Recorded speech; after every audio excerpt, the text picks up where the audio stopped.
So today I want to talk about something interesting. Something that means a lot to me personally. Something that I have noticed over the years and ended up getting sucked into myself. Something that has a negative impact on everyone who's involved, including bystanders. And this something is, in my opinion, the biggest problem on the internet right now, and that is drama. But before I get into it, I'll need some coffee first.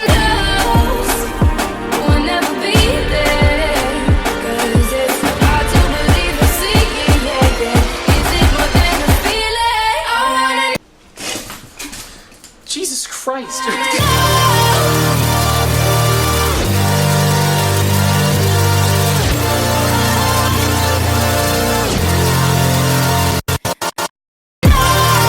Now before we get into it, I'd like to just remind you all to smash that like button. Just smash it. Subscribe, and don't forget to turn on notifications as well. I've arrived at McDonald's, which is where I'm gonna get my coffee. We're at spot number 3. So I'm gonna go ahead and just, we're gonna do curbside here and have them bring it out to me because I am living in America and everything is handed to me, done and finish and pay. Woo! All right, now we just wait. Hello. Hello. Thank you so much. Have a great day. Yeah, thank you, you as well. We got our food. Yeah, I didn't get a coffee. Okay, big deal. It's a soda, all right? It's already like 3 p.m., okay? 4 p.m. Now, a good starting point in this discussion would be to define drama. Now, Wikipedia defines drama as the specific mode of fiction represented in performance, a play, opera, mime, ballet, etc., performed in theater or on radio or television. Of course, that's defining theater, which is not the type of drama that I'm talking about. What I'm talking about is excellently defined by Urban Dictionary. Urban Dictionary defines drama as a way of relating to the world in which a person consistently overreacts to or greatly exaggerates the importance of benign events. Typically, drama is used by people who are chronically bored or those who seek attention. People who engage in drama will usually attempt to drag other people into their dramatic state as a way of getting attention or making their own lives more exciting. So how did the word drama come to be used in the way that we are using it in this video? That's how everyone refers to drama now, is how Urban Dictionary defines it, not how Wikipedia defines it. Well, the thing is I think back in the day, you know, drama, the type of theater, what happens is when something bad happens, the characters overreact. The actors playing the characters way overact in actual theatrical drama. For example, if one of the characters, if their like boyfriend or husband leaves them or cheats on them or something like that, they overreact and act as if the world has just ended.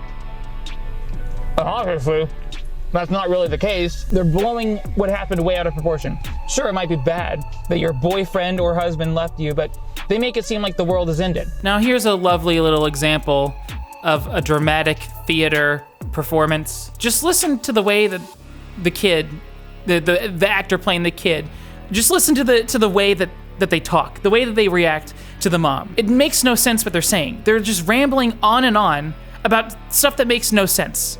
You know, pulling stuff out of thin air, trying to make a problem where there is no problem. And the mom does the same stuff, okay? But I mean, the way that this kid is acting is exactly how most drama that I see becomes a thing. It's literally, that's why I think that this is exactly why we call drama drama, because it's so similar to what's happening in stuff like this theatrical drama here. So let's take a watch of this short little clip. Why do you find it so hard to talk to me? In case you haven't noticed, half the time you're asleep. And the other half the time you forget the first half. You're what they call in the law in absentia, an absent parent. That was mean. Which part? All of it. Dad used to say the truth will set you free. Well, Dad's not here. It's just the two of us. More like 1 1/4 of us to be mathematically Walk out accurate. of this room, Oscar. Do not walk out of What this if room. I die tomorrow? You're not going to die tomorrow. Dad didn't think he was going to die tomorrow either. It's not going to happen to you. How do you know it's going to happen? You don't know anything. You buried an empty box. That's not the point. His memory is there. It's exactly the point. Dad was just cells. And now they're on rooftops. And the rivers. Oscar. And the lungs of millions of people Oscar. works. You don't know anything about atoms or molecules. He might even be part of the dog shit in Central Park. That is enough. Stop it. Excuse me, dog feces. Stop it. But it's the truth. Why can't I say the truth? Just Stop because it. Dad died doesn't need to be logical. It has to make sense. After watching that, I have no idea what the kid was even trying to say. It seems like there's just nothing happening there. It's like, it's just a normal conversation, then all of a sudden the kid just rages and starts talking about basically nothing. Now, this matter that they're talking about involves a death, okay? So it is a little bit more serious than most drama, but still, the things that the kid are saying, it has nothing to do with the topic at hand whatsoever. It just comes out of nowhere, and none of it makes sense. And that's exactly what a lot of drama is like, and it's crazy. That is exactly what drama is, as we colloquially say it. Urban Dictionary goes on to say, common warning signs or risk factors of drama or a dramatic person are having one supposedly serious problem after another. Sound familiar? Constantly telling other people about one's problems. Sound familiar? Extreme emotionality or frequently shifting intense emotions. Claiming to have experienced negative events that are highly implausible. A boring job or mundane life. Making claims without sufficient evidence or lack of detail about supposedly serious events. A pattern of irrational behavior and reactions to everyday problems. That sounds a lot like a lot of drama that I've been involved with and a lot of drama that everyone is involved with. It's spot on. Urban Dictionary did a great job. That bulleted list that Urban Dictionary gave is a perfect description of someone who is dramatic and gets involved in drama all the time. And it's something that I'm guilty of also. Well, now that I have my food and I have my coffee, and now that we know what drama is, I think we should go somewhere to discuss this. Somewhere that reminds me of the good old days, back before drama was a thing, when you could just go and have fun and relax without a care in the world. I think that's a perfect place to discuss this. I love McDonald's.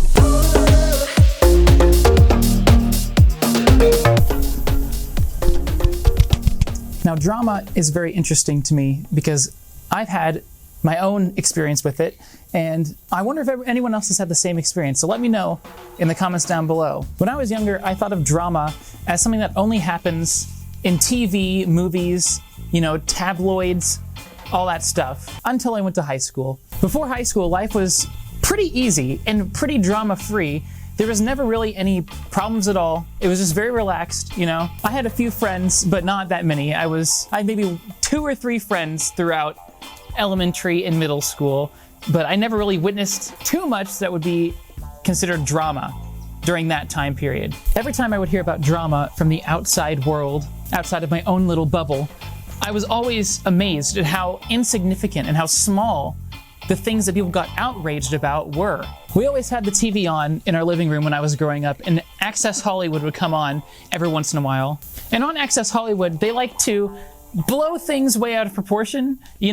One celebrity, one famous person will say, oh, this other famous person said this thing that was bad about me behind my back. And then they would blow it up and make it this huge news story that was actually just something that was totally insignificant. And they would report on it like it was some huge, huge deal. This is what we call blowing something out of proportion, or making a mountain out of a molehill. Wiktionary, the free dictionary, defines blowing out of proportion as to overreact or overstate, to treat too seriously or be overly concerned with.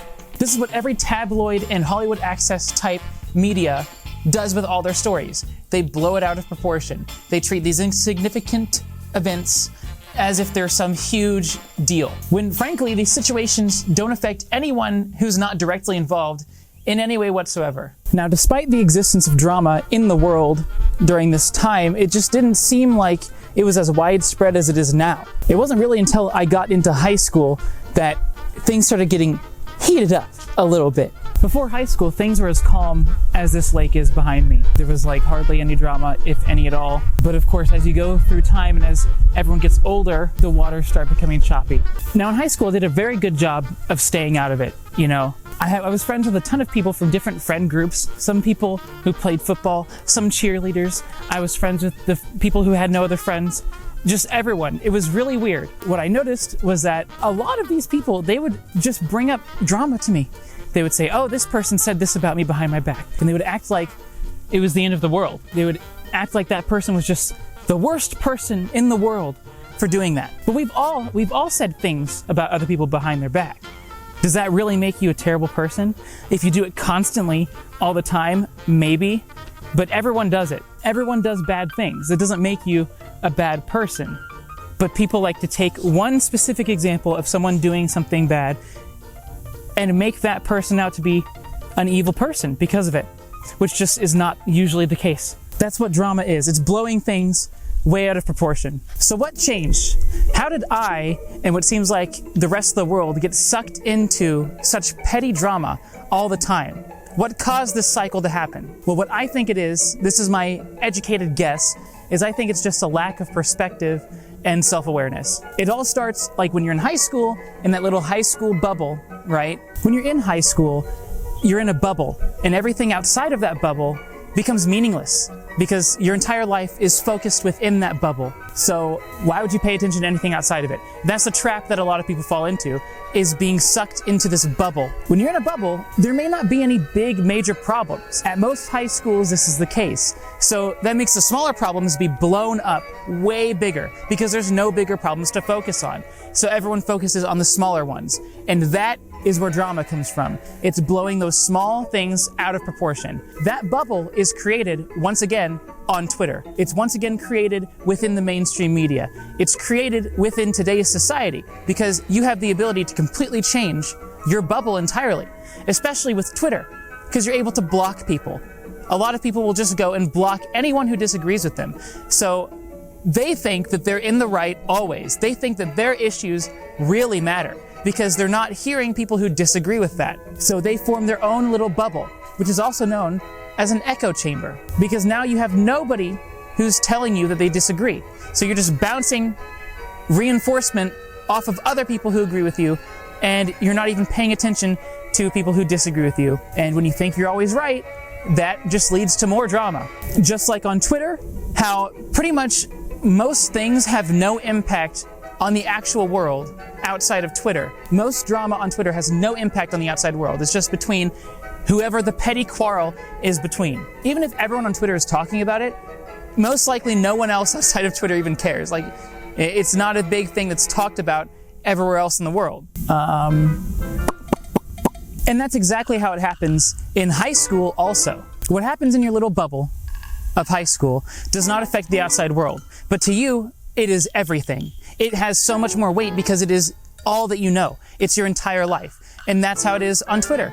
I think we've just recreated high school on Twitter, and that's why there's so much drama. It is literally just a recreation of high school because a lot of people spend most of their time on Twitter, so that becomes their entire life. The people they surround themselves with on Twitter becomes their entire life. They've created another bubble that they live in. So these small issues that mean nothing have so much more weight to them because they lack the perspective and self-awareness to understand that, looking at it from an outside perspective, their problems mean nothing. And they lack the self-awareness to understand that they don't understand that. They're not able to see the bigger picture, to see outside the box or outside the bubble. I think part of the reason why people are so prone to drama is because when you're young and you're watching TV, you're watching movies, you're watching the news, and you're watching these tabloids, it's all about drama. That's what you see. You're kind of force-fed it. As you continue along, that becomes what you end up doing. You mimic what you see. Even though it's just supposed to be for entertainment purposes, it's not really fun when you're doing it in real life, right? People are walking on this path out here. They keep stopping to take pictures of me. They think I'm crazy. I am crazy. I'm in the middle of a field right here. I just thought these trees were neat. I think you also become more prone to it when all your friends are doing it. I was a choir kid, and you know how dramatic those people can be, right? So all my friends were just talking about, oh, this person said this thing behind my back, or oh, the choir teacher did this and it's really mean. And it's just drama, and that kind of normalizes it, just hearing it all the time. So I found myself slowly devolving and slowly getting sucked into the drama hole, which is never a good thing. Because of that, I started to notice that things that I would never have gotten mad about before, I was all of a sudden mad about. If the school changed a policy like, oh, let's shorten passing periods by 1 minute. A lot of students would get outraged, just absolutely outraged, which is what we call the mob mentality. And I would always think that it was stupid. Like, there's obviously nothing you can do to change it. You can complain all you want, but they're not gonna change it. But I found myself getting involved and joining the outrage, even though I knew nothing would happen. But I thought if I just get involved and cause drama, maybe something will happen. And I thought that I was doing a good thing by contributing to it. I felt like I was self-righteous, like I was in the morally correct position. I would take it as, oh, they're trying to take us away, they're trying to strip us of our freedom to go to the restroom during passing periods, because now there's not enough time. Something along those lines. I would see it as a violation of my rights. Whereas in reality, it's that a lot of people just mess around during passing periods, and it's a waste of time and productivity. So there's no need to have them be as long as they were. That's the reality of the situation, because it's just costing the school money and it's wasting the students' time. So why not just shorten it and get rid of that? The thing is, the drama has usually two sides, if not more, but they both usually make sense. Both sides usually make sense. So if all your friends are getting outraged about something, you're gonna join your friends. You're not gonna join who they're getting outraged about. No matter what you actually feel personally, you're influenced by your friends. And that is part of the mob, is what that is. That's why all these accusations on Twitter, most of which are false, that's why they take off like they do. Because everyone joins their friends and what their friends believe, rather than looking at the facts of the situation. That's why we have huge mobs, huge outrage mobs. It's just that aspect of high school brought over to Twitter. Twitter is just high school. Now all this talk about drama is making me have drama in my stomach. I think I need to go use the restroom really quick. As I walk out of this field here. Why did I do this? Why did I go into a field? The things I do for YouTube, right?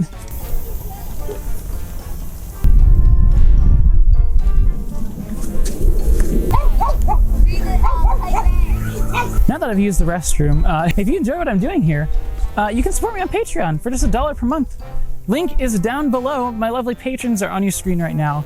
It literally just takes $1 per month. That's $12 a year. You can do more if you want to. And you'll have access to all my videos 24 hours early, as long as they're not time sensitive. You'll also get access to an exclusive live stream once per month on the channel that is for patrons and channel members, which you can become one of those by hitting that join button down below. Along with that, $5 or more patrons get access to an exclusive video that will only be released on Patreon. So go check it out. If you enjoy what you're watching, consider supporting me. Thank you so much. Oh my God. Okay. So no one thinks I'm like sitting on a random car. Now, drama is a huge problem. It's destroying communities from the inside out. It's tearing people apart. It's ruining lives, and it's just gross.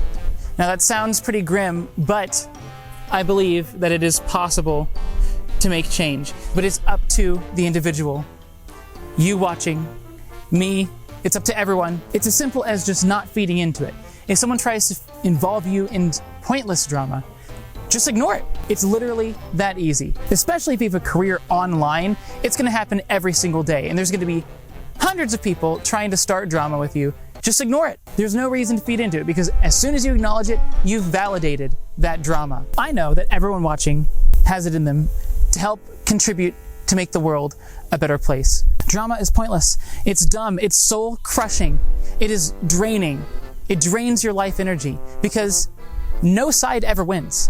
It just goes on and on forever, and it never stops. That is something that I have learned, and I think it's very valuable. Just drop it. There's no point in continuing on and on and on forever and ever and ever and ever. Now, it is pretty dark times on the internet, but I do believe that there is a light at the end of the tunnel. I think a lot of people are tired of call-out culture, which is a form of drama. They're tired of drama in general. People are tired of all this stuff. Nobody likes it. And I think we're starting to see a change. But like I said, it's up to the individual, because not everyone is just going to change at once, but you can do your part by subscribing to PewDiePie and by not getting involved with drama. Make a positive change. Don't make a negative one. It's that simple. That being said, I need to head out of here, but I think it's possible for there to be change. So I'll see y'all next time. Goodbye.